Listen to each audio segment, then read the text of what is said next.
Hi, this is Thunder from Booredatwork.com. This is Bowman from Bluray.com. And welcome to your Enjoy the Entertainment segments. And today we'll be talking about some future technology that we'll probably see at CES, 3D at home. So basically we're talking about 3D with 3D HD TVs and 3D with 3D Blu-ray players. So I mean, what do you think? It's gonna be very interesting how that enters into the market and how much that's gonna matter at the very beginning. I think it's gonna be big for those that have their own movie theaters at home, that basically built their own. The rich bastards of the world that can afford that. They're gonna love having that 3D thing in their home. But for the most of us, I mean, LED TVs are still too expensive. So now for them to throw 3D TV technology into it too. The one Sony fanboy will buy it. The one that's going to buy the PlayStation 3, that's going to have the PlayStation 3 3D game, that'll buy the Sony 3D TV, and he's got $10,000 to throw around just to do all that. But at least that should drop the prices for LED TVs anyway for us. So there's some other technology pushing the other technology price down, which is good. One of the things I see as a problem with it, or might not be necessarily a problem. Avatar's done a good job of pushing 3D more on a mainstream path. We know that movies like Iron Man and Toy Story 3 next year are going to do that and push that medium forward. So you have the material there. My own main thing is when you watch a 3D movie in the theater, it's dark. The lighting is perfect for what you're looking at. You're focusing on the screen. How's that going to cope at home where you have, I mean, my place, I have windows up the wazoo. If I'm watching the 3D movie in the daytime, I'm going to have reflections through the screen or well, that's the advantage of the LED TVs, that you can see this. You get the same viewing angle no matter which side that you stand on. I mean, but what I think what the problem is going to be is that it isn't necessarily the technology. It's going to be how many more movies implement this. This is going to have the same problem that Blu-ray kind of had in the very beginning, where there was just not a lot of Blu-ray stuff out there. There wasn't a lot of movies being made in that genre. And now this has to be made in that. And this is not a cheap cost to make, especially looking at movies like Avatar. Obviously, movies like Iron Man and Toy Story, look the names behind those. You have Disney and Pixar, Pixar, and then for Iron Man you have Marvel. And you have Disney. Which is Disney now. Which that just popped in my head 5 seconds ago. Like, wait a minute, this is all Disney now, technically. But so they have the money to throw behind all of this. I mean, maybe one thing that could help them out, and with fanboys pushing that whole medium is, hey, re-release Star Wars in 3D. Yeah, I mean, that's gonna help. That's gonna help. I mean, re-release, Lord of the Rings in 3D. Star Trek even. Yeah, Star Trek would be a great. Especially the last movie that just came out. Great in 3D. Exactly. So I mean, I think what you need to do is make that push, like you said, on the material, not the technology, because we can always cover this aspect, but it's like you said, same thing with Blu-ray. If you're not enough quality Blu-ray, we don't want to see Little Miss Daisy movie in Blu-ray, because it doesn't make any difference. Sleeping Beauty, Blu-ray, like most animation cartoons, come on now, they just up the res on them. They don't look any better than what they originally drawn as.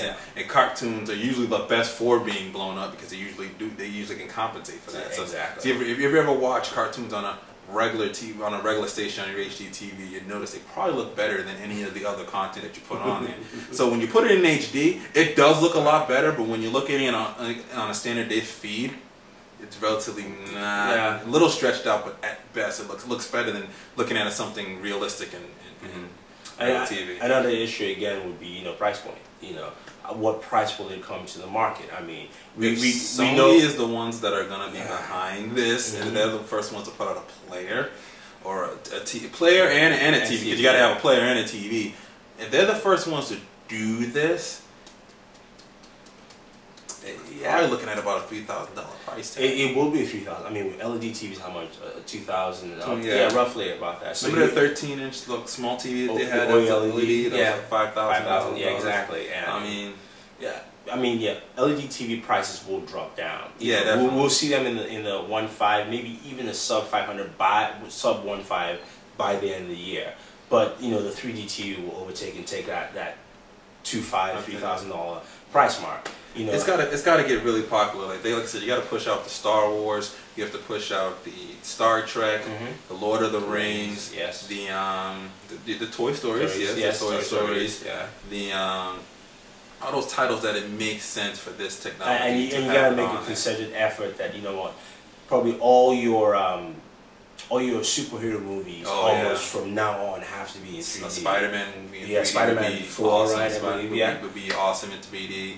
You know, you can make a Batman in 3D. Yeah, you almost have to do the ones that are action adventure, special effects. Exactly. All tons of action, things going here, there, and everywhere. You know, I don't need to see The Notebook in 3D. No, you know, I would say the whole Matrix franchise, but probably the first Matrix, you know, would probably benefit greatly. I mean, or the scene where he's fighting all the Mr. Andersons. Yes, just release that in 3D. It probably look better than the CGI that was on that. Yeah, exactly. Release that in 3D as a package with the first movie. Yeah, you know, something like that. Something like that. But content is very important to push that whole boundary and say, look, you know what?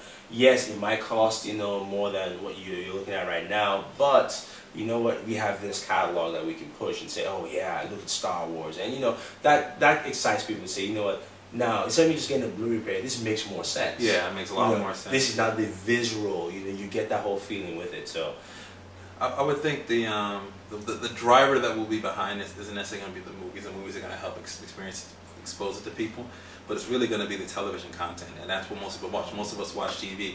If you can get football, basketball, baseball, and soccer in 3D in some realm of way, I'm not sure how that experience would necessarily work, but if those can be done in a certain way that it is a 3D experience when you're watching it, it'd be, you know, that's gonna drive that.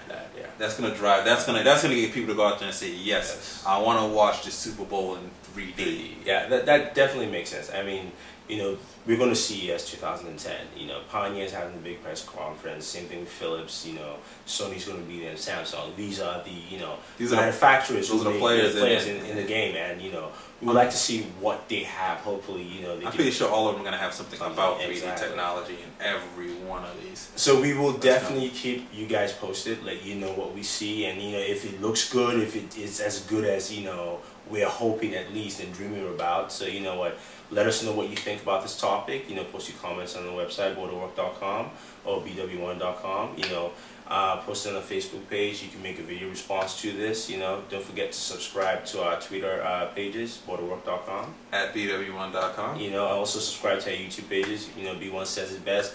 Yellow button, very easy. Just hit it. You know, look, subscribe and you get all the latest news and reviews in the tech world between Booredatwork.com and bw1.com. Yeah, and don't Why forget, wouldn't you want that? Exactly. Don't forget our RSS feed. Subscribe to that too. Again, this is Thunder E from Booredatwork.com saying, always enjoy your entertainment. This is Bowman from bw1.com reminding you to live your tech world in high definition.